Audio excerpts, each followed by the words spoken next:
Well, good morning. Well, on a cold morning, or I guess less cold, but yet cold morning, I'll say I'm very glad to be here because yesterday sitting on a runway in Houston for 6 hours trying to get de-iced, to get back here I had my doubts whether it would be a cardboard of me standing here talking to you through a phone or whether it would be me. But I'm glad to be here, and we have a lot to cover this morning, as we always do in these sessions, and a lot to relay to you about the current state of the university, the current state of IANR, some things that we're looking forward to in the next year as ways for us to continue to grow the Institute and its programs in the future. So it's going to be a jam-packed presentation. I will warn you that right now, but I think you'll see a lot of exciting things in here this morning.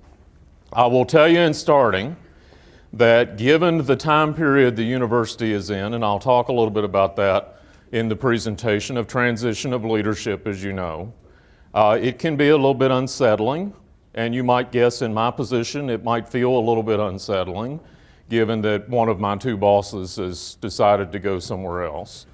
But I want to tell you that we do sit at a time in this university's history, I'm convinced, absolutely convinced, we sit at a time when we're going to see more change, more positive change, more continuing momentum, more continuing growth at the University of Nebraska in the next decade than we've ever seen.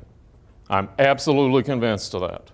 So I hope that you will see that this morning. You'll see a little bit of why we're feeling that way.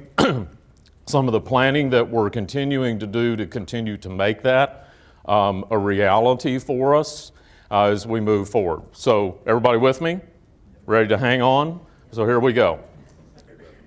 I know we have a lot of people online this morning, and I'm going to try my best to follow the directions. So if I get out of line, you guys need to let me know. You know how I like to roam. But we usually have 700 to 800 people online for this meeting, for those of you in the East Union, so you know that. So I try, you don't know how hard it is for me to stand still. Some of you probably know that. I'll try to do that and help our folks that are online. So I'm going to walk you through a series of things this morning. As usual, I'm going to give you a little bit of broad outlook up front relative to the national scene, the state scene, the fiscal outlook of where we sit in those two sectors that influence our funding here so importantly. So I'll spend a little bit of time on the lay of the land there. There's some good news there. There's some challenge that we're looking at as we move forward, and I'll tell you what those things are. I'll spend a little bit of time quickly telling you where we sit on the greater UNL goals, the 5-year, now maybe 7, 8-year goals that the university articulated a few years ago. We want to spend some time introducing you to these new faculty that we've hired. So we'll spend some time in the presentation where Dr. Yoder will share with you that process, who we've hired, what their backgrounds are, so you see the breadth and the depth of the kind of people that we've been able to attract through this hiring initiative and that we continue to finish up with, give you a glimpse of that. I'll spend a little bit of time talking about optimizing resources because there are a number of discussions that are occurring currently and discussions that we'll be having through the next 6 months of this year about how we best optimize our resources across the state. So I'm not necessarily talking about our budget. Here I'm talking about our resources, our land resources, our people resources, and I'll share with you a little bit of thoughts about that. I also want to spend some time talking not only about the new people who are coming to join us, but the people who are leaving us, and spend a bit of time telling you what that transition looks like on both sides. So those who are retiring have retired this past year, both staff and faculty. So you see the institutional memory turnover that is occurring in our institution currently, and some of the up we need to have in our game as a result of that, I think. So you'll get a chance to share in celebration with some of those folks as well. And then lastly, I want to spend a significant amount of time this morning talking to you about infrastructure growth. We have tremendous infrastructure growth, both occurring currently in our system, in IANR, and I want to show you what that is. And until you see it in aggregate, you just don't know it. Until you see what is actually happening on campus and across the state in terms of infrastructure development and growth, we're a little sheltered from it. Barry's probably the only one that really sees that and gets a good feel for it. I think when you see that this morning, you'll go, wow, I had no idea that all of that was really happening across the state. And then coupled with that, I want to spend some time visioning with you how much I expect to see happening in the next 3 years, primarily here on campus, in terms of construction, new facilities development, how that will occur, a little bit about how we expect to put that together, okay? So that's the roadmap that I want to cover with you, so let's delve right into it. In terms of the outside world, you've seen this graph before. I show it to you this morning because it's changing. So this is the graph that shows net farm income in Nebraska over the last several year period, and the trend line during those years of about 3-point-odd billion net farm income. And the last couple of years that have far exceeded that. In 2011, the record year we had, 2012, and 2012, there was a decline, but still above the previous records. And then we have 2013. That was this past year that we don't yet have the final net farm income numbers for. We won't have that for another few months. But the expectation certainly is that we will be below 2012, perhaps significantly below 2012. And the outlook for 2014, because of a fairly substantial shift in commodity prices, the grain price sector in particular, we would expect that to be at the trend line, maybe below the trend line, in moving out into the next several out years, right? So just as a big picture outlook, which of course impacts us through the state here, this is an impact on the state budget that we would be watching. This is important to keep in mind and to think about as we move forward. These other three things at the bottom may influence that. So we certainly are having a very vivid discussion about biofuels and the EPA rolling back the renewable fuel standards by 1.4 billion gallons in the growth plan for ethanol in particular. And there's been a huge debate about that. I think the comment period ended yesterday for ability to submit comments to EPA. So that potentially could have an impact, further impact on commodity prices. Livestock expansion should be set to expand in the state. All factors say that we should be expanding the livestock industry here. And by livestock industry, I mean collectively, not just the cattle industry, but the poultry industry, the pork industry, the dairy industry in particular. And it's not been happening. And the reason it's not been happening is state policy around expansion of livestock in the state. So there's some things that are in flux there, and I think in the next year you're going to hear quite a lot of discussion about that.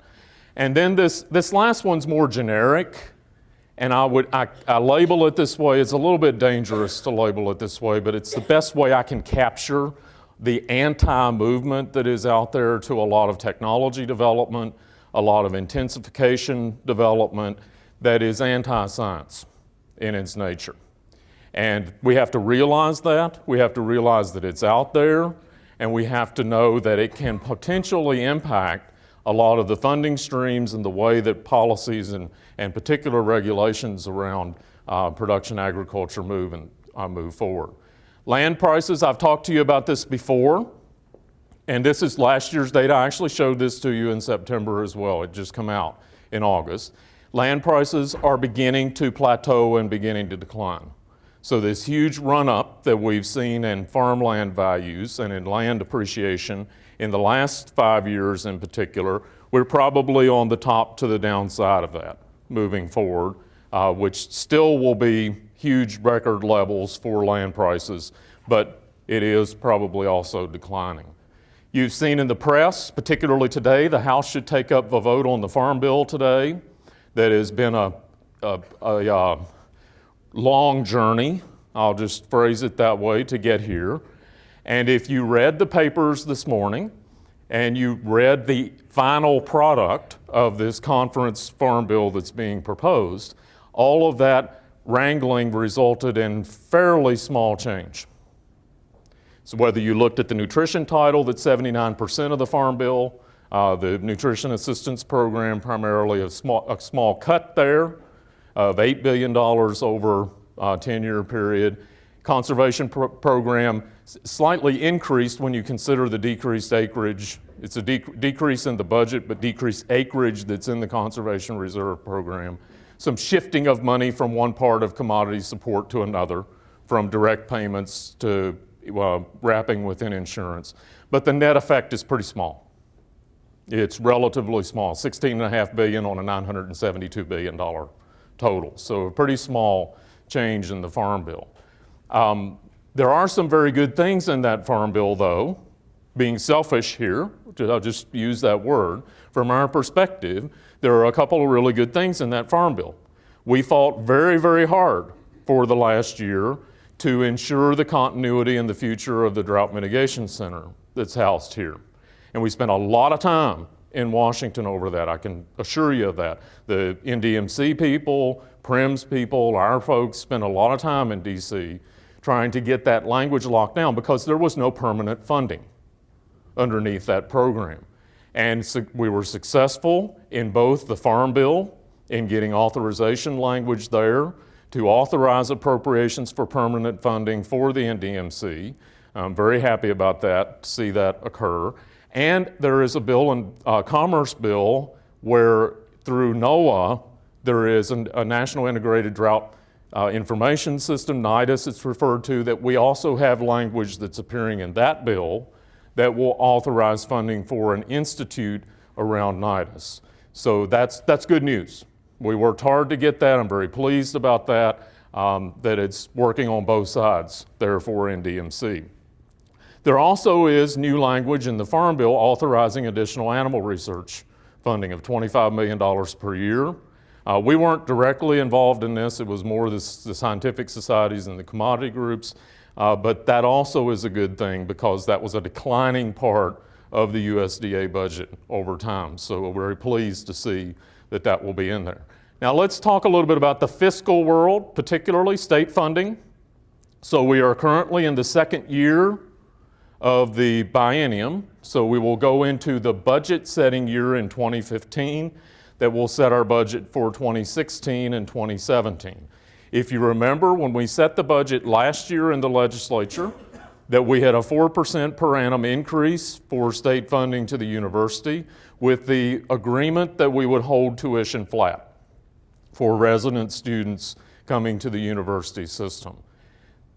Also in that authorization was $2.5 million for Program of Excellence, POE funds we call them, that create new opportunities to strategically invest in the research enterprise across the university system. That was an increase from what had been there previously of $1 million per year. And there was ability for us to fund about a 3% salary increase per year. The net effect of that, however, was when you factor all of that out with cost of business, the net effect of that was that we end up with a pretty flat to slightly declining budget in order to fund everything because the salary increases and the cost of business eat up the 4% plus a little bit. So you can understand that math pretty easily. So we're in the process now. Harvey will start talking about this in the next few days of how we adjust that budget for a short deficit in the budget of about $4 million. Our share of that is about $1.2 million in the Institute. We already had been planning for this for most of the year. We were well aware of it, and we have plans for how we will handle that, in the Institute. So that's the current year. Now we're in session with the second year of the biennium, and it's the short session, so non-budget setting or non-appropriating session. And there are a number of major issues that the legislature is taking up. Primarily of interest to us is water funding, and a task force that reported to the legislature from their work last summer and fall, where there's a request for $50 million for permanent funding for water infrastructure and research across the state. There certainly is a big tax reform proposal in front of the legislature that the governor is very excited about. You will have seen that in the papers. That one obviously we watch closely because there's two sides of that, and one side of that is we're on the other side of the tax reform relative to funding. A Climate Assessment Response Committee, you saw a lot about that in the press this past fall about the climate change study that the legislature was asking for, and we were wrapped up in some of that discussion. We're doing that study ourselves now. You would have seen that in the papers. There's a bill back on the Senate floor about the climate assessment response. Transfer credits among state institutions. There's a bill out there that we're watching carefully about that because there's concern that it's not optimized amongst the state institutions and the community colleges and the university system in particular. And then this last one has more to do with timing, I think, this public information laws on university searches that has to do with the transition to a new president, where there's concern about whether people will apply for a position if they're open searches versus not. And you would have seen that in the papers as well. We are now in the budget preparation for 2016-17. That will occur in March and April, where the university will be formulating our thoughts on approaching the next biennium's budget that will be worked on next legislative session and appropriated next legislative session. There are a number of needs that are being considered in that budget. If you followed the university's budget the last number of years, you'll know that we haven't specified out particular programs. We've had a general budget request that's gone proportionally across the university system. We may see that change this time. We may see the university going to the legislature saying we have needs in these specific areas for increases to be able to fund the capacity and the growth that we know we need to have. Engineering certainly is one of those because of the planned growth and expansion of the engineering program both in Lincoln and Omaha. Infrastructure needs, I'll talk about some of that on our side this morning. Programs of excellence is another piece of that, perhaps increasing that. And there's some needs in NCTA and in budget deficiency that we're trying to get into that mix as well. This last one's the one that worries me. So if I have a fear, this is where I worry a little bit because when you have a current cast of players and you have relationships amongst those players, and you know kind of how to predict their thinking and their philosophy and where things are headed, it's reasonable to make assumptions in the way that you strategize, right? We don't know who they're going to be. So we have a very uncertain field of candidates for the governor. We have a tremendous number of Senate seats turning over due to term limits at the end of this year. So a lot of those races will be contested this fall. And most of the leadership, of course, of the unicameral sits in that. So good thing about having a unicameral is you have one body. The bad thing is when you have term limits, it turns over very rapidly. So there's a lot of uncertainty here, and I have to tell you, to be very honest here, that's not a good time for JB to be leaving. I'm not being critical of JB here. Just the timing is what it is. And given that uncertainty and budget formulation and going into a biennium next January and having the transition between university presidents is a little awkward in our timing. So we're trying to sort our way through that. I can assure you I've been spending a lot of time, go straight from here across the street this morning for 2 hours and thinking about what that means and how we're going to be doing that. With that said, I will tell you that I think it's a huge loss for us to lose JB. He's been a great president for the university. He's been a great president for agriculture and natural resources, I will tell you that. And it will be a loss for us to replace him. You've read the papers. We all wish he and Nana the best. They're going back to a place that I think they have a lot of passion for as well. But it is a loss for us as we move into hiring the next president. And we absolutely have to get the right person in this job. So there's going to have to be a lot of diligence around making sure we end up with the right person leading the helm of the university system long term, and I can assure you I'm going to be in the middle of that discussion to make sure that happens. Okay, federal capacity funding. This is some good news that we haven't had the last several years. Now, I'm going to dwell on USDA here because it's the most direct on our funding, but there are a lot of other places that this also is good news in the appropriations bills as well. These are our capacity funds and our competitive grant funds in USDA. Remember, last year I was coming to you, last September, I was coming to you telling you we suffered a sequestration loss, right, of upwards of $1 million before it was said and done, $850,000 that we lost in last year's budget. The current appropriations bill for fiscal year 14, which they just passed earlier this month in Congress, actually restored those pre-sequestration levels plus a little increase, which is a very good thing. I'm shocked. I'll be real honest with you. I'm shocked that that happened. And I'm particularly shocked at that number, that the competitive grants line, actually they responded to the president's request. The president actually had that in at a considerably higher number for the competitive grants line. And that's a pretty nice increase in the greater scheme of things for the competitive grants in AFRI. That should be good for us. And it also is good for us that Smith-Lever, that Hatch, that McIntyre-Stennis all reflect between a 2 and a 3% increase over pre-sequestration levels. So good news there. I don't know how that will hold moving forward in the appropriations, but it's certainly good news and we're excited about that. When you put on top of that some of what I just told you about the Farm Bill, we're stable. That's a good thing in the federal system right now for that to be happening. I also shared with you that these groups continue to be very active in thinking about reforming USDA funding, and I will tell you it's heating up. That discussion is heating up. Some of you may have been here and saw the lecture a couple of weeks ago now where we attempted to delve into this, and we didn't delve into it honestly as much as I had hoped we might on the reform side, but I think that was a reflection of perhaps Kathy being unwilling to go too far to talk about what might happen downstream coming out of the PCAST report, because I think the elements are beginning to shape up to begin to see some of that happen. And if you recall, I showed you this before, the big deal here is in all of these lines. That's a big deal. We're getting closer to that, but still far away.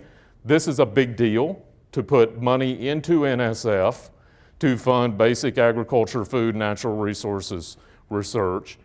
This is a big deal in terms of preparation training for us in these fields that we've not had a lot of opportunity in the past. And I've shared with you before how much we're watching that one and how much we think the opportunity might be there, particularly around the food system, for us to have one of those innovation institutes here. And in fact, when Kathy Wotecki was here 2 weeks ago, she hosted a listening session in Omaha.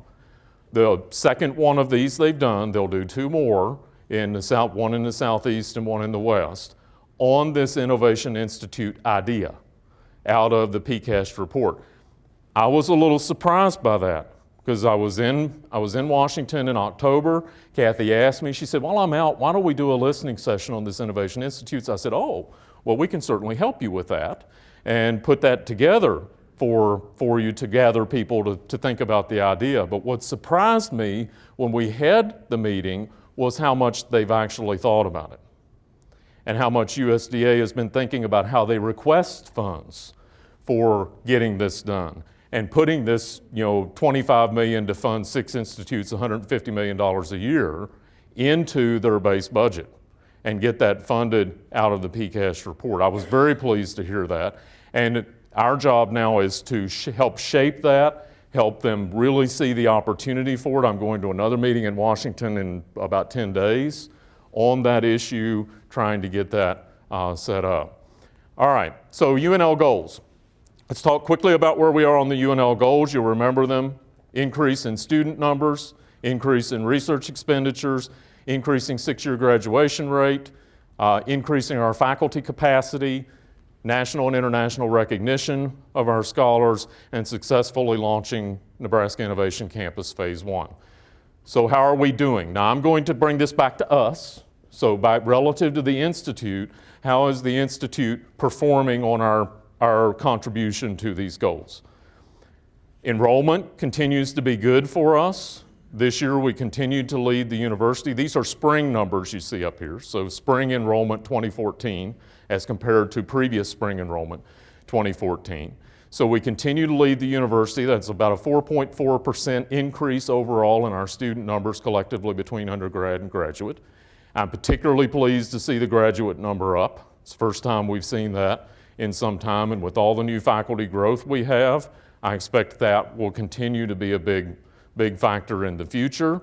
Our fall 2014 admits are up 24% over last year, and our applications, I think, are up considerably more than that, something like that. But 24% increase in admits. We continue to see more of those coming from out of state. We had a 14% increase last year in non-resident students in Kastner. So that's all good news, that the enrollment is right where we hoped it would be, and we're right on track. Research funding, external grants, the first 6 months of fiscal year 14, so ending December 31, we are ahead of our record year. Now, last year was a tough year because there was less research funding available out there, and we saw it across the country in declining research funding going to universities, and we were actually down last year ourselves as well. But we are ahead of our record year, which was 2012, same point in time in, would have been 2013, okay? So we're very excited about that. And if we stay on track, we will exceed that 2012 record, which will put us ahead of where we needed to be to fulfill the university's goal. So we're very pleased about that statistic. Our 6-year graduation rate is pretty stable. It's not changed a lot. The universities went slightly down. So this one we're not making a lot of progress on yet. We hope to see that come in the out years. Our increase in tenure-track faculty, we're going to talk to you a lot about that this morning to show them to you, but 13% increase in IANR in tenure-track faculty, which puts us above where we needed to be in the university's growth goals before we go to phase 2. And the Innovation Campus, I'll talk to you about in a moment. I said in September, these goals at a university level probably aren't realistic by 2018. I think we all recognize that. And Harvey's actually put out some information later in the fall that talked about how maybe some of these are stretched out into 2020, 2022, 2025. So just like I did in January of 2011, the first time we had one of these meetings, I think 2025. Because I think that really is the planning horizon that you have to be on in growth modes like what we're experiencing currently. Foundation funding continues to be good. We now sit between 108 and 109 million, raised for IANR in the campaign. We're very pleased with that. That's a little better than double what our goal was originally in the campaign. Overall, the campaign just exceeded 1.5 billion, and the goal was originally 1.1. So quite good, given that we've been in the quote-unquote Great Recession over these last number of years. This 25 by 2025 campaign for presidential chairs, we now are well into that as well, and we just added another one with Bayer Crop Science this past fall in the soybean area, and we have 3 more targeted that we're looking at for the coming year. We are very fortunate that we do have very strong, I'll call it stakeholder support. Some of that's financial, and some of that is beyond financial. We are very, very fortunate here. And I don't think we always recognize that, internally when we think about how important that is when you think about state and federal issues that I was just talking about earlier. We need to broaden that support. I'm not saying it's perfect, but we certainly have a wealth of support. This is a donor reception we had before the Harlan lecture that some of you were at, where we just invited our donors to come and once a year just to relax and say thank you to them for what they do for us. And we have a huge long list, I will tell you that, across all of the Institute. So we're very fortunate, and we're continuing to grow and capitalize on those resources. Here are some particular challenges that we have in terms of fundraising ahead. The Veterinary Diagnostic Lab, we're pretty much done with that fundraising. So we're moving forward in that construction process that you'll hear about. Innovation Campus Phase 1, we are still nailing that down. It's part of what I'm going across the street on this morning. We're opening that first phase and locking down all of the dollars for it is about done as well. Funding for major infrastructure, you'll hear a lot about that in the latter part of the talk this morning for investments on this campus, on East Campus that we have lying ahead, and I'll tell you about some of that status. We have funding needs for growth in our statewide campus, and fortunately we're seeing philanthropy really step in to that space that's helping us to do a lot of things outstate, and I've already mentioned the presidential chairs. Now I'm going to ask Dr. Yoder if he'll step up and give you a very quick, and he's got a very crafty way that only an engineer would have thought of to do this, to give you kind of the result of the hiring initiative in Phase 1 so you can see who these folks are, their names, faces, where they come from. It's an impressive group of new faculty that we have been able to attract to the campus. I want you to see that in one shot, because until you really see it, you don't really get it, I don't think. I actually had this first opportunity at a meeting a couple of weeks ago when Ron did this for one of our stakeholder groups, and it is impressive. So just sit back and see who we've been able to attract to the campus. Before Ron, as you step up, does that, I want you to know that this is the guy that's made that happen. I won't say single-handedly, but pretty close to that. He's interviewed every single candidate that we have looked at for these positions. And when you total up the math, that's a bunch of them. Now, so have the deans. I should say Archie and Steve and Marjorie. There's been a lot of people involved. But this is the guy that's been ramrodding the effort. I really appreciate it. I want you to give him a round of applause for it. He has worked very, very hard to make this happen. Thanks, and good morning to those of you here and to those of you online. I've been given the pleasant task of talking about these new folks that are going to be joining us, and I wanted to put that in context. The IANR to 2025 is obviously a large initiative that the Vice Chancellor initiated when he came, and it involves hiring as well as looking at all of our policies and looking at how we do business. So this is part of that. It's part of growing the Institute, and to be the one that's involved in leading this has been quite pleasant. I've met a lot of very interesting people in interviewing all of those candidates, and it's been a very, very outstanding group of people that have applied for these positions. So just to update you, there were 36 positions initially in Phase 1. As we went along, we had a couple of pools that were so outstanding that we decided, largely because we were looking to hire individuals in these areas in Phase 2, that we would go ahead and hire 2 out of that. So instead of 36, it's 31 or 38. Where we are today is that we have signed letters from 31 individuals. We are conducting some interviews. As a matter of fact, I noticed one interviewee is in our audience today for one of the positions that is ongoing there in the 4 searches. And then we put 3 positions out at the Panhandle Research and Extension Center on hold until we have identified who the director out there will be. So if we can advance to the next slide. What I want to do here is to introduce you to your colleagues that will be joining you, and I think some of them are here in the audience today, have already joined us, and go ahead and advance. You will notice that all of these are now in the same format. So you have the position title, you have the name of the individual, you have the department that they're in, and you have where they obtained their doctorate and also when they either have started or will start. So you all need to give yourselves a lot of credit. As Dr. Green mentioned, I have led this process, but it's only been successful because so many of you have been involved, from the deans down to the search committees to the faculties. Unit heads have stepped up in a very large way. Staff have made these interviews happen. So you've all done a lot in making this happen. And as I said, we attracted some outstanding pools of candidates. it really was a very, very good time for us to be filling positions, because we were able to not only bring in a lot of good candidates because they saw that we were one of the few universities hiring, so that was a large plus for us. But many of the individuals that I interviewed mentioned that they were excited about the opportunity to come at the time that we were bringing in individuals in clusters, in specified areas of effort that we wanted to highlight in our research extension and teaching mission.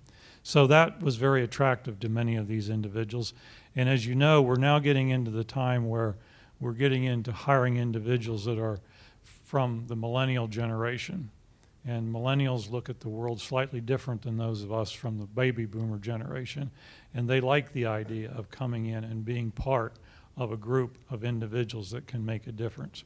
So as we look to the future, I'm very optimistic in where we will be as an Institute of Ag and Natural Resources. We have hired some people that will be the leaders as we go forward over the next 3 or 4 decades even. And that's one of the things that's really critical when we're filling these positions, is to be thinking about what we're doing here. We are really ensuring the future of the Institute of Ag and Natural Resources by bringing in these individuals that can be successful.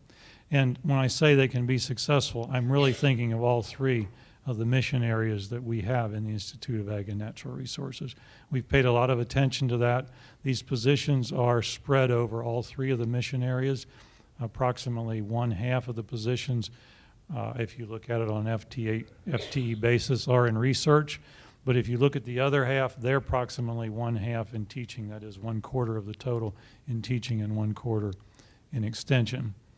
And as we interviewed these people, we were really looking to not only their technical expertise and what they can bring in that regard, but also how will they fit within the faculty that we have? How will they fit within the other team members in the clusters that they will be working in?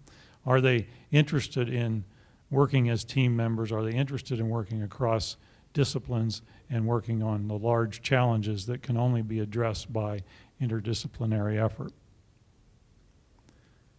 So as an engineer, going back to Dr. Green's point there, you know, if I would have matched this to the number of words I had to say, I probably would have made the delay about 3.5 seconds instead of 5.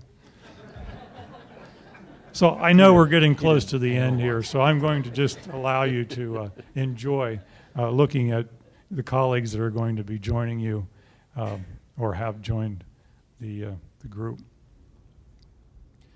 One thing I might also mention is that these, as you watch these, you will notice that these positions have been spread across most all of the departments that we have within the Institute.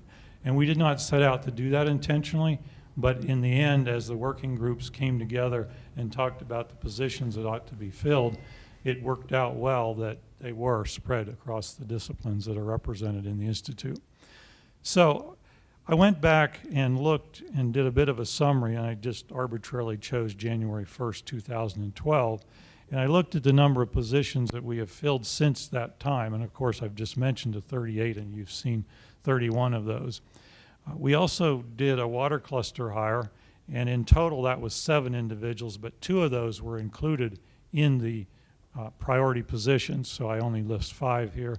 We also did an ag economics cluster hire, so there were 3 positions there. And then there were 17 other faculty, tenure track faculty positions filled in that time period by attrition and just normal processes. So if you look at all of that put together, the 38 positions from the priority hiring, the 5 water cluster, the 3 in ag econ, the 17 additional hires, that's 63 new hires in 2 years.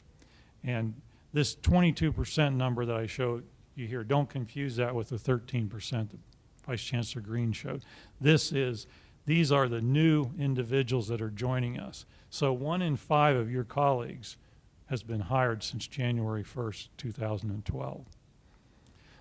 So we now have, and this is a very fluid number, I count one day, Jeff counts another day, the Vice Chancellor counts another day, and it moves around quite a bit. But we have 346 tenure-track faculty members and about 255 non-tenure. So looking ahead then, looking back and looking ahead, we have in the past just slightly over a year with the phase 1 hires, hired 46 new individuals to join our faculty. And looking forward to phase 2, which we plan to begin in approximately, well, we're starting that conversation right now in the IANR Leadership Retreat in July. We will have a serious conversation about the areas that we want to highlight and the positions we want to fill.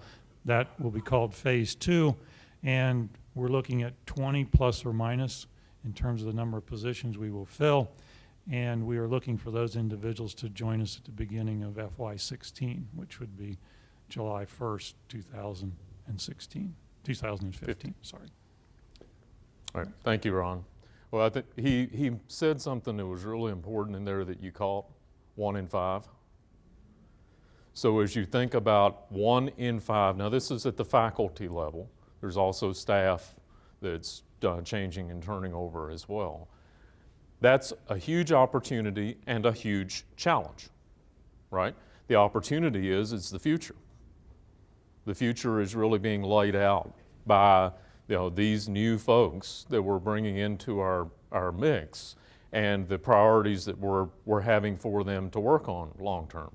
The challenge is it's a huge transition. 1 in 5 is a big turnover at one time for us to be experiencing, and it's not over.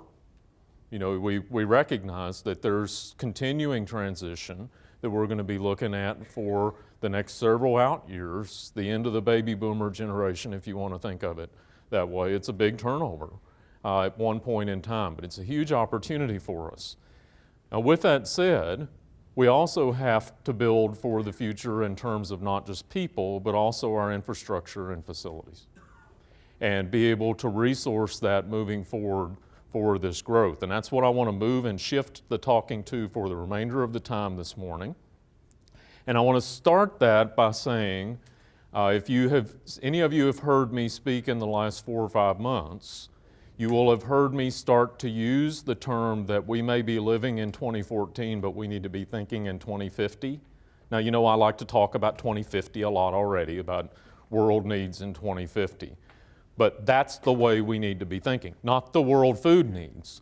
What we need to be positioned to be able to do to influence 2050 and be in a good position in 2050 to be able to continue to have the influence that we need to have. So it's truly long-term visioning. I understand that. That's a long time away. But the students we're educating today, that's when they're going to be in their prime and when they're going to be contributing the most. So when you think that way, and you now turn around and take 35 years off of today, so look back that far in the past, I would say we're at a position right now where we really, really need to open the book and look hard at everything we have. Because I will tell you that I don't think it's been done for a while. I don't think we've done that in a serious way across all of our system to look at all of the resources that we have and whether they are being optimally deployed, optimally used, and optimally positioned to be able to use in the future. Now, I throw this slide up here because it is a statewide resource slide. We have huge statewide resources, and that number at the bottom may surprise you. The university controls almost 44,000 acres of land in the state of Nebraska. It makes us one of the largest landowners in the state of Nebraska, or landholders, I should say, in the state of Nebraska. And of that 44,000 acres roughly, almost 40,000 of it sits in our stewardship, right? So when you think about that, well, we sit at a time when we're very fortunate, when we're having success, when we have momentum, when we're growing. That's the time to look at the resources, not the reverse. And we have had times in the past when under pressure we've had to look at resources, and I don't know that we've always been able to make good decisions as a result of that. So I have asked the leadership of the Institute, and you'll hear a message on this later today from the Institute office, to open the book and start looking at this hard and look at all of our resources and whether they are positioned in the way that they need to be moving forward across the state, on campus and across the state. There also is a transition, as some of you are aware, in the leadership of the districts, where we have 2 of those 4 positions open at the moment, as I'll show you in a minute.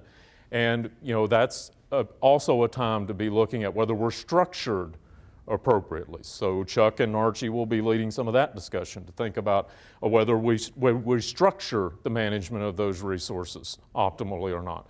So stay tuned. That'll be a 6-month process. That won't happen overnight. But we want to see if there are opportunities for us to optimize the system better. Now, I've showed you this slide before. It's a little different than what I've showed you because this is headcount, not FTE.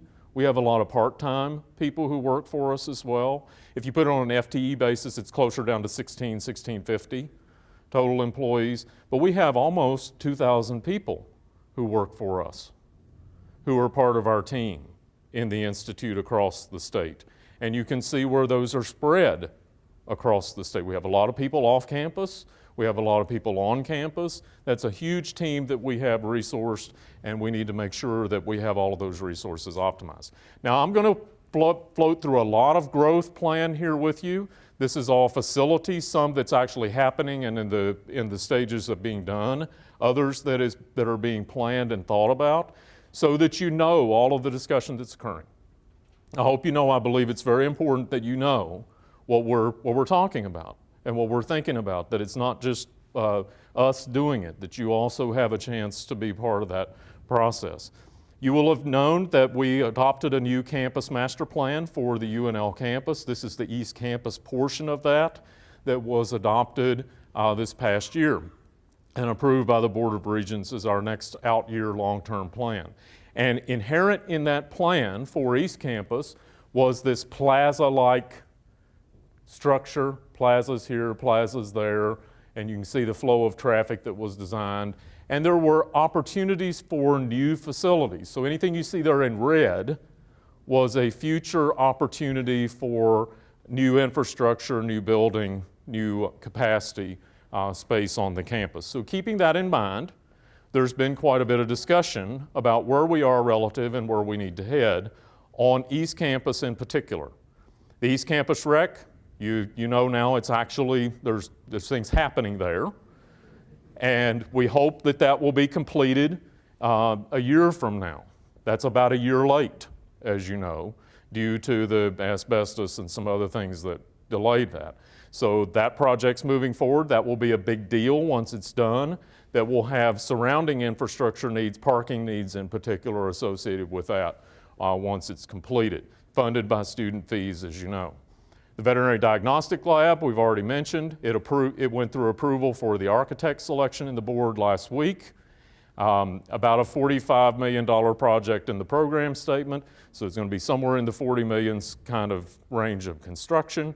And that intermediate design will play out now over the next 6 months. Hopefully we'll have shovels in the dirt on that project later this year, before the end of 2014, to move that project forward. So very pleased about that. We had to raise a substantial amount of money up front in order to access the state bond financing that was approved by the legislature a couple of years ago now. That'll be a big development, not only for the school, but for the state in capacity for animal health in the future. Biofibers Research Lab that sits just on the corner where you drive in that, I guess, westernmost entrance from Holdrege. There was a fashion lab before that was converted into a biofibers research lab for Dr. Yang's program and opened last fall. So we're very pleased to have given more pilot plant facility space and used that capacity that we already had on campus. Commodity trading room that is now under construction that we raised about, Larry, I think just under $700,000 privately to fund this real-time trading room for the department that will be initially located in Philly Hall. 9 different donors, some major industry donors that supported the funding of that project to move our capacity forward in ag economics. Classroom enhancements in Chase, in Ruth Leverton, upgrades in 2 other rooms in Philly, plant science, upgrades in lighting in particular. So continued capacity we've got to build in classrooms on the campus to be where we need to be, and ability to do that with funding that we have. This is a relatively new project that you would not have heard about before, many of you, just approved last fall. It's called the Consortium for Integrated Translational Biology, or CITB for short, led by Tom Clementi, Tala Awada, and George Graff as 3 co-chairs across different sectors of the Institute that will look at ways for us to enhance our greenhouse capacity, our irrigation capacity, thinking from lab to commercial field scale for us, including the visualization of the plant phenotyping equipment and abilities that we're bringing forward to Innovation Campus. So we're investing substantial resources, a couple of $1 million of resources into the development of that over the next few years. Additional campus projects, Ag Communications Project is done now, office upgrades there and some asbestos abatement as well. Animal Science Feed Storage Building, you see that picture in the lower part of the slide of that construction at Animal Science. A hoop structure that's moved from ARDC for Animal Science. Beetle and bioinformatics capacity, that's the sketch rendering of that in the other part of the lower part of the slide that the Department of Biochemistry is doing to use some previously unused space in the Beetle Center for our computational sciences move forward. This one I mentioned to you, it's now designed and it will happen this summer. New south gates to Holdrege for East Campus. So south of Chase all the way down to Holdrege, the mall, so to speak. We'll extend that down to Holdrege from the loop. It will not be a street entrance, it will be a pedestrian entrance, but it will symbolize and visualize the identification of East Campus of the University of Nebraska-Lincoln. This is one side of the gate. If you're looking at this, this is AgCom in the background, so the mall is over here. This would be the east gate, and there would be a west gate to match it on the other side with a pedestrian entry. This would be right across from, if you think of the new construction that's happening over by Val's, it's directly across the street, to put it in context. And we don't have to take down any trees or anything to do it. That's one reason I jumped, was that I knew there would be nothing we would have to do to do anything to our natural resources on the campus. Legacy Plaza has now been approved by the Campus Planning Committee, and we're moving forward with development of it. This is the area that is west of C.Y. Thompson, north of Philly, south of the Union here. So the green space area that connects over to the mall.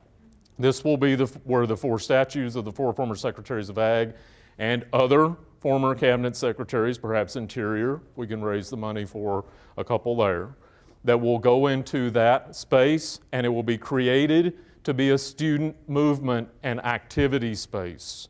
We want students in that space, and we want to draw them, as you will see, to some of our longer-term visioning, to the library and to a new student residence hall that we hope to place in that space. So if you're looking at this, you'll hear me talk about C.Y. Thompson that is here. This is a proposed new residence hall that would be here, and you can see why this, and the Union. So you can see why this becomes such an important space for students.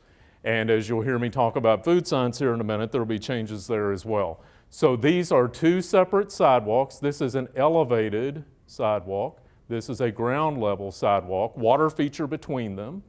Plaza on the south side of the Union. Plaza in front of the Student Learning Commons that we're now calling the new C.Y. Thompson project. Statue, statue, statue, statue for the 4 Ag secretaries. So you see kind of the idea and the design that will be there. I expect us to be into this in 2015, if not before, for us to be moving into that design and space. This is the C.Y. Thompson project that is going through project reviews now. It is a large project that is over $20 million needed to renovate this facility, to keep a library function in part of the facility, and to create a student learning commons in the remainder of the facility. Much of that will have to come from private funds. That's why I was in Houston. I'll be totally transparent with you. I was meeting with donors in Texas to talk about this project. I see this as critical for us in moving our student growth forward. I absolutely see it as critical. We need a facility like this to be a hub for students in a learning environment that the task force put forward so well for us.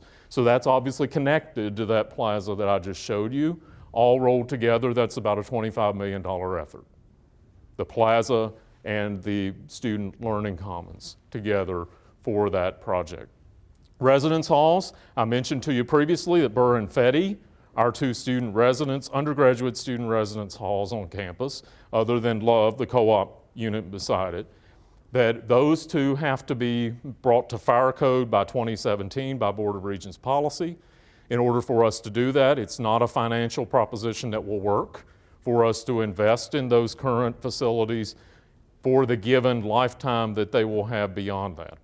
So the dollars we'd have to put in versus the lifetime we would get back don't work. The math doesn't work. As a result of that, we have started the discussion with the board. I expect that we'll be working with the board in March on this for placement of a new student resident hall complex on East Campus. And we have strong board support for this to make it happen. So I expect we'll see that happen. Where it will be is the big question.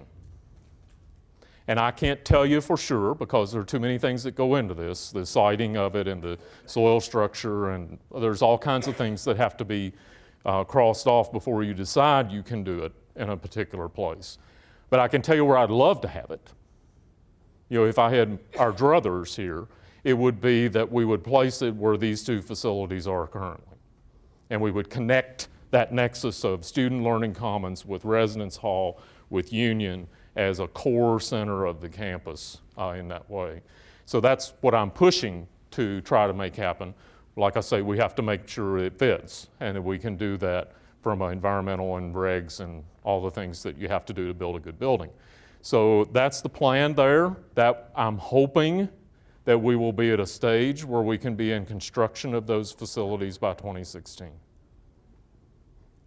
I'm hoping that we'll be into C.Y. Thompson construction in that same time period. So you begin to see the chaos for the future, right?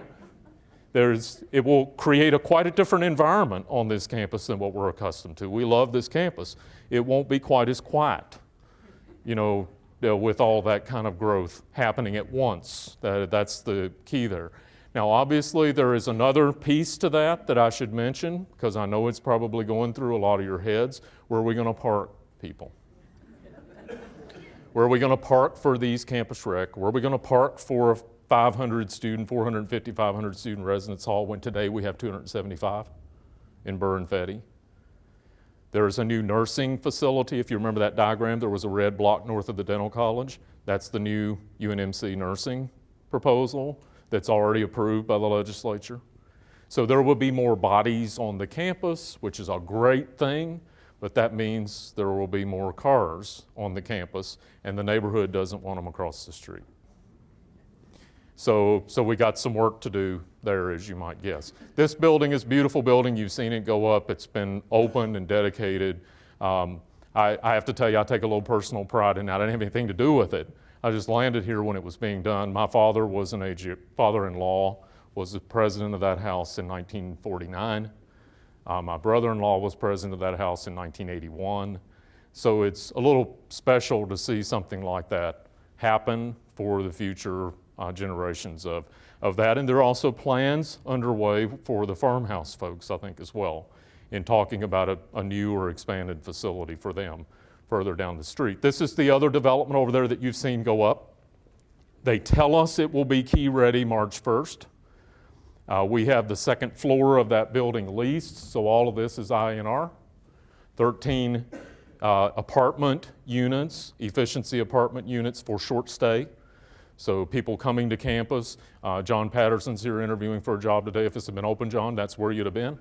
staying for your interview. He's over here visiting us today as an interviewee, or people coming from Extension out in the state, or seminar speakers or visitors to campus, or short-term visitors, couple weeks, 3 weeks at a time kinds of folks. So we will open that March 1st. We will manage that through the Vice Chancellor's office. We've already started talking with the unit heads about how they'll reserve space in that facility and how it will be turnkey. Innovation Campus, this is a huge deal for us in many, many different ways. It's going to create a different dynamic for us because we're moving the food science department there. So in this first phase, I'll show you some of the latest pictures of the 4-H FFA arena construction, the innovation building construction, where we are in that today. But we are finalizing the plans now for the movement of the entire food science and technology department there, summer of 2015. So that's coming very, very fast.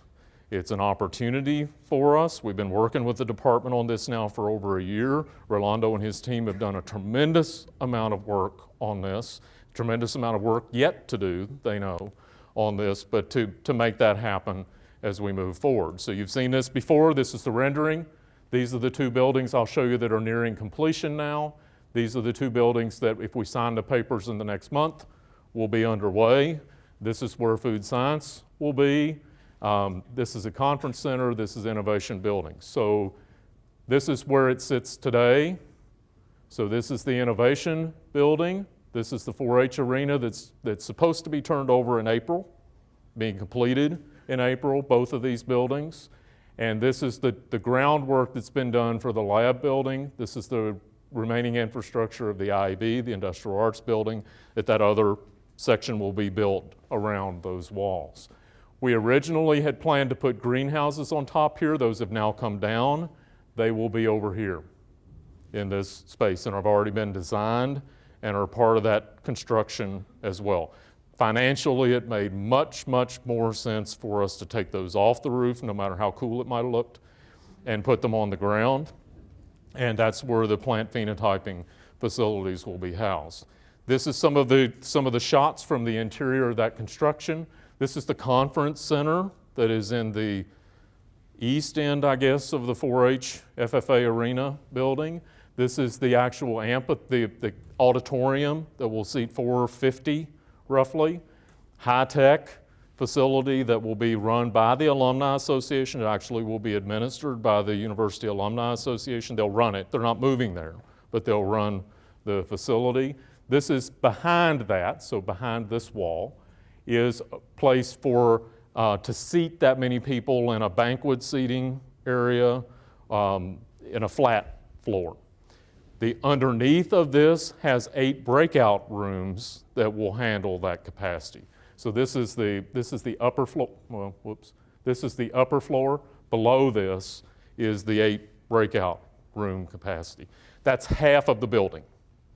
So the conference center makes up half of that building will be available for use generally and widely. And you can bet we expect to use it quite a bit. Now, the food science development, I will tell you that is moving forward well with ConAgra. ConAgra is investing in this, but it's going to require investment by us too. I'm not going to hide that. We've got to invest in that to make it happen. We believe it's the right thing to do. We believe that we'll see huge growth come out of that for the food area long term, and I already mentioned the federal side of what we're targeting. Here's some other developments across the campus. I'll move through these quickly just because these are the things you don't know about. These are the things that are happening out there that we often miss because we just don't know they're happening. I'll go out in the state occasionally and I'll walk up and there's a new building and I'll go, how did that happen? Honestly, that happened last summer. I walked up to a new building and I went, wow, I didn't know that happened. It's a huge, new, nice building. My fault for not knowing. But we don't always know these things. This is a new facility being developed at 84th and Havelock in those headquarters of buildings, the agronomy department, agronomy and Horde has there, that will house our popcorn research headquarters with ConAgra. That's another part of the ConAgra relationship. We moved all of their popcorn research here from Indiana, Orville Redenbacher, All of that was moved here a year ago as part of our developing relationship with ConAgra, and you can see that's nearing completion this summer.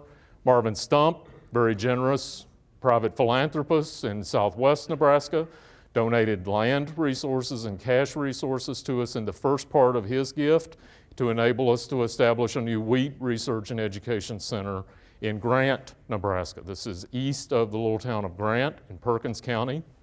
And you can see that it's under design currently with the expectation that we'll have it built by the end of 2014, all from private philanthropy, all being built and operated from private philanthropy. At the West Central Research and Extension Center at North Platte, new entomology building that's being completed currently there to house capacity for entomology research in the West Central part of the state. So Don Adams and his team have been guiding that development. Also at West Central at North Platte, this is the second addition to the headquarters we've made there in the last 4 years. We added a new conference center that you see the roof line of at the top of the slide for conference capacity there 3 years ago, Barry, I think we opened it roughly. And now we're adding to this section of the building, this is the new development to house graduate students. Where we were out of space, there were more graduate students than we had capacity to work with at North Platte.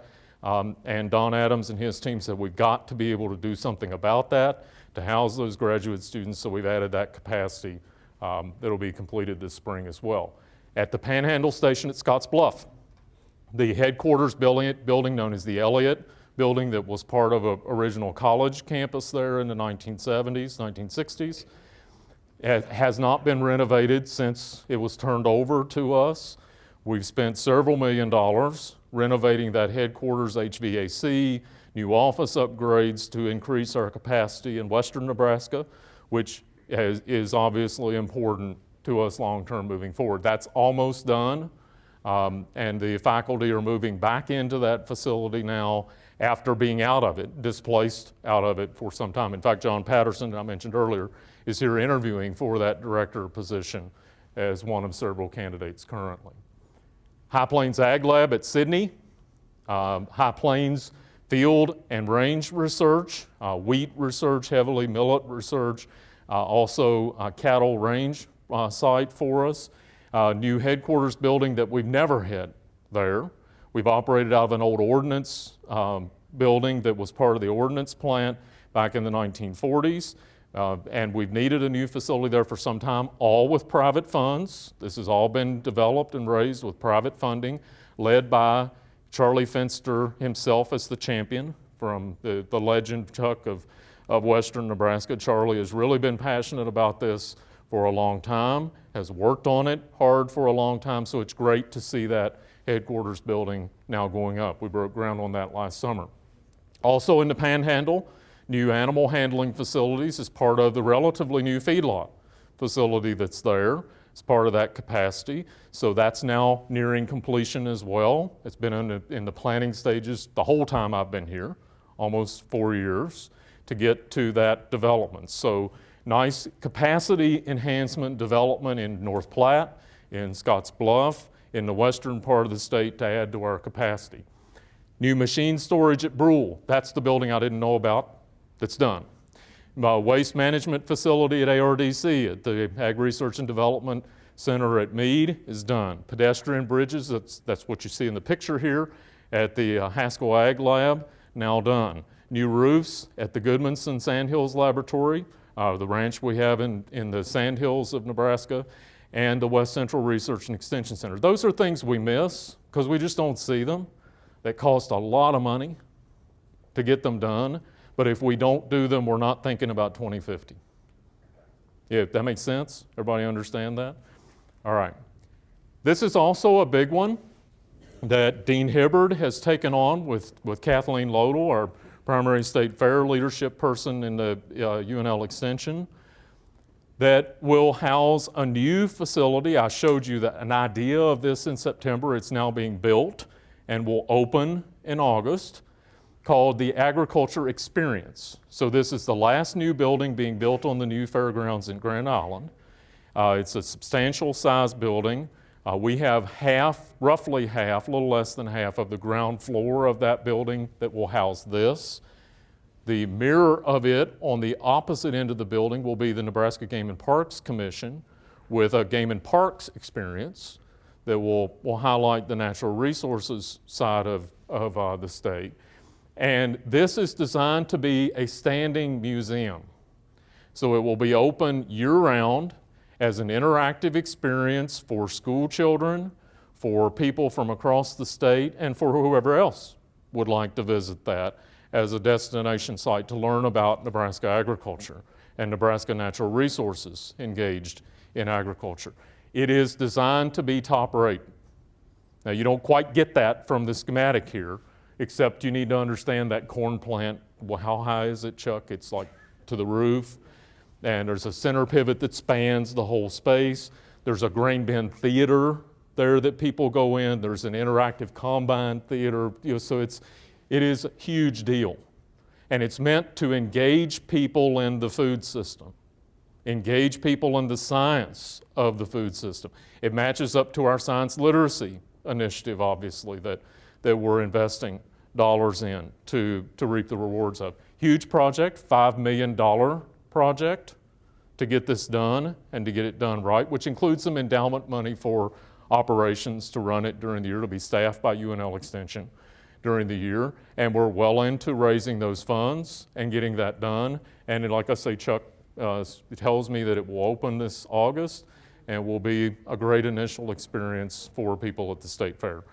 Now I'm going to move, as Ron did, quickly through telling you the flip side of the people that are leaving us. So these are people who have left us in 2013. So there's some of you sitting in the room who are going to leave us in 2014, and we'll do this next January the same way we're doing it today. So I'm going to make a habit of new people coming to our campus, people that have served the Institute, as you will see in these slides, for a long time. There's a lot of years wrapped up in the people I'm going to show you today. Before I show you the retirees and the people that have departed, we're also in some transitions. I mentioned Panhandle Research and Extension Center Director position. We're interviewing for currently 3 finalists this week. Gary Hergert and Jim Shield. Gary's operating as the interim director there, has been doing that since last fall. And Jim is the associate director, interim director operating there. We owe them a debt of gratitude for stepping into that interim role. Many of you will be aware that Twig Marston, who had been the Northeast Research and Extension Director, departed us to take a new position with the Red Angus Association of America in Texas just earlier this month. And we're now in an interim there as well, where Bill Kranz and Denny Bauer are taking on the research and the extension interim roles in the Northeast District of the state. David Harden announced his desire to step back into the faculty January 1 in the School of Veterinary Medicine and Biomedical Sciences. We have now appointed a search committee, and that search committee is getting to work in a couple of weeks from now for a national recruitment for a new director of the School of Vet Med and Biomedical Sciences. So Don Bierman has stepped up to be the interim director in that role to serve the school during what I hope is no more than a 6 to 9 month, probably 9-month kind of transition to bring in a new director. UNL Extension has recruited a new associate director of UNL Extension who is joining very soon Chuck's team. Wayne Moore from Purdue University will come into that role from the national search that Chuck and his team just finished up. So we're looking forward to welcoming Wayne onto the team to lead UNL Extension. Chuck Schroeder, who's in the audience this morning, joined us December 1st as the founding director of the Rural Futures Institute for the university system. Welcome, Chuck. We're very glad to have you.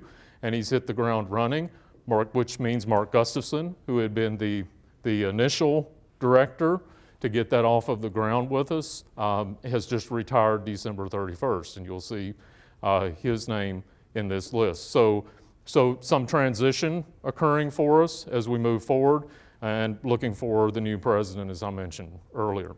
So here's folks that have served us for some length of time, and I'm going to move through these about the same speed at which Ron moved through those before.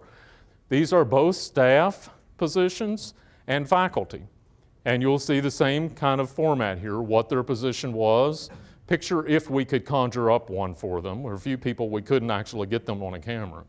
And the number of years of service that they have had to the Institute of Ag and Natural Resources. Daniel Cady,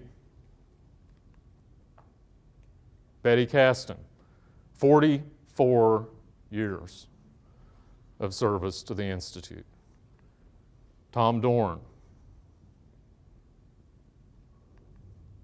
Marion Ellis, his retirement celebration was last week in the Department of Entomology. I had a great fun just sitting in the room listening to the stories about Marion, 18 years of service. John Foster, also in entomology. Roy French, adjunct in plant pathology. Mark, mentioned earlier, retiring after 7 years, while earlier was also the Engler, the founding Engler director, as you'll remember, when that was instituted, was in the Rural Initiative for a number of years previously as well. Couldn't conjure up a picture on Jan. We tried till 4 this morning. 25 years of service. Ron Harris out at the U.S. Meat Animal Research Center. You may not realize all of the livestock people at U.S. Meat Animal Research Center are state employees. They're IANR employees that manage all of the operations.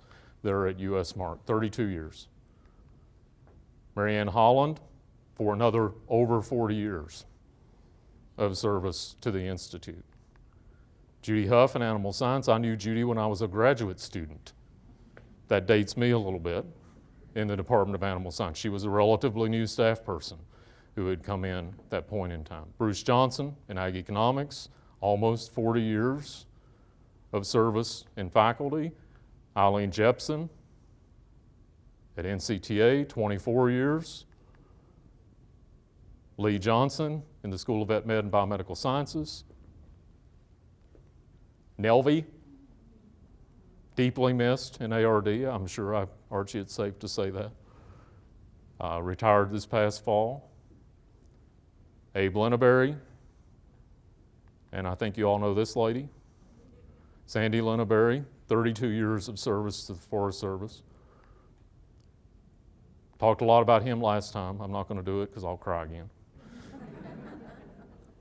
Remains active. I see him occasionally.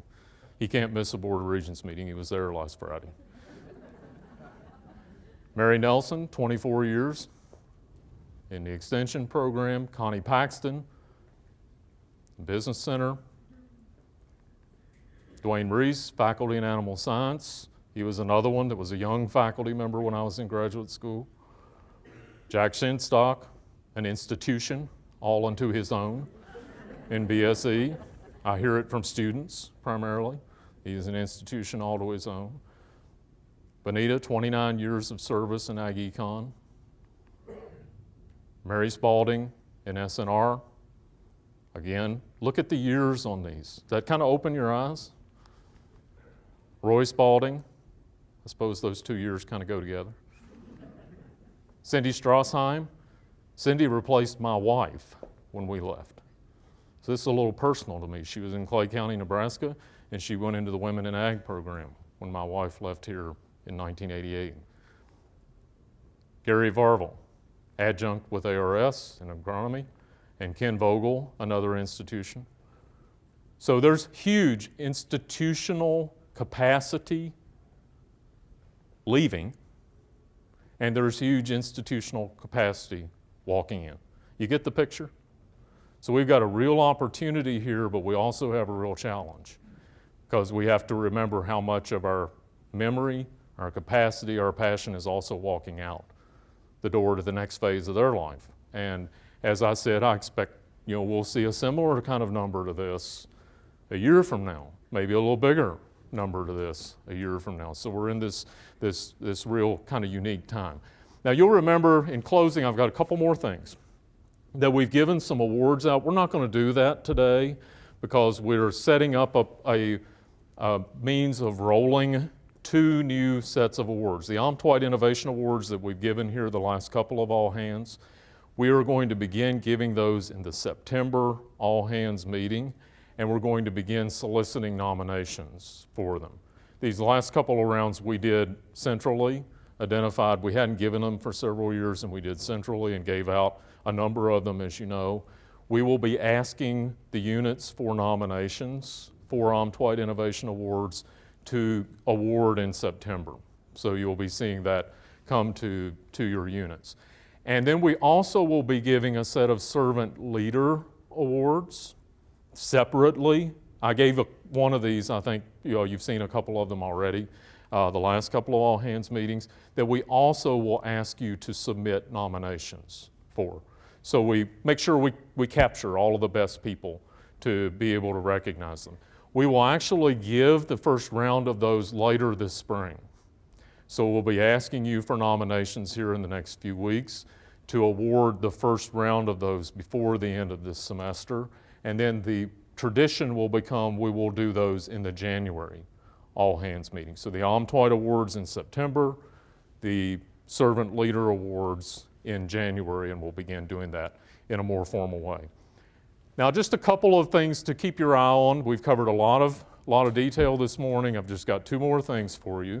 One is you heard a little bit about this earlier in September, and Chuck and his team and folks in the extension programs nationally have worked hard to set 2014 aside as a centennial year celebration of extension and the impact of extension and its history in this country and globally as a model for the world, and looking forward, like we did in the Moral Act celebration a couple of years ago, to the next era of extension.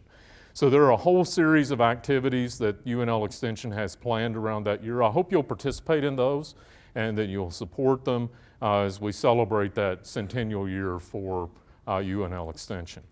And then lastly, just to draw your attention to what the Human Lectures will be this spring. We've already had our first one, obviously, a couple of weeks ago. The next one will be in late February, February the 27th. It will be in Hardin Hall and kind of the 3:30 time frame that we're accustomed to. And we're bringing Robert Perlberg to campus, who has written a pretty interesting book, if you haven't read it, called Food Politics. And it's the dialogue around the food movement and what's happening broadly in a lot of discussions about food around the world, and especially here in the U.S. He comes to us from Wellesley College, and he's an adjunct at Harvard University. I heard he gave the Hatch Lecture this year at the APLU meetings, so I think you will enjoy his dialogue in February. And then in April, we will have another panel dialogue as our closing lecture of the year that Helen Rakes has organized on early childhood education and the influence of food on early childhood education. So bringing those pieces of the Human Lectures together. And she has quite a panel coming. Chris Elias, who's the head of that area for the Gates Foundation, will be on that panel. Norma Erker will be here, and there's a third, and Helen's daughter, who's involved in this effort nationally and internationally, will be part of that panel. So it should be an interesting evening in dialoguing about the importance of the food system on early childhood development and early childhood education. So we're looking forward to that. So with that, you've been a patient audience. We got done in less than an hour and a half, so you'll be surprised. But I'll be glad to answer any questions that you might have. I've covered a lot of ground this morning, and if there are questions, I'd be happy to answer them. Thank you very much.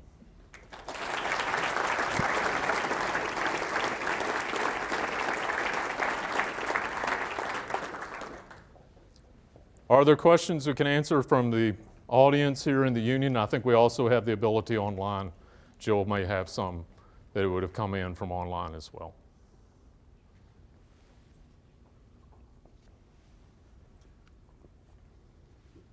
Do you have any online? Wow, that's great. No, I don't mean that seriously. Well, all I can say to you is we got a lot to do. I'm excited to be here. I plan to be here a long time. And let's get to work.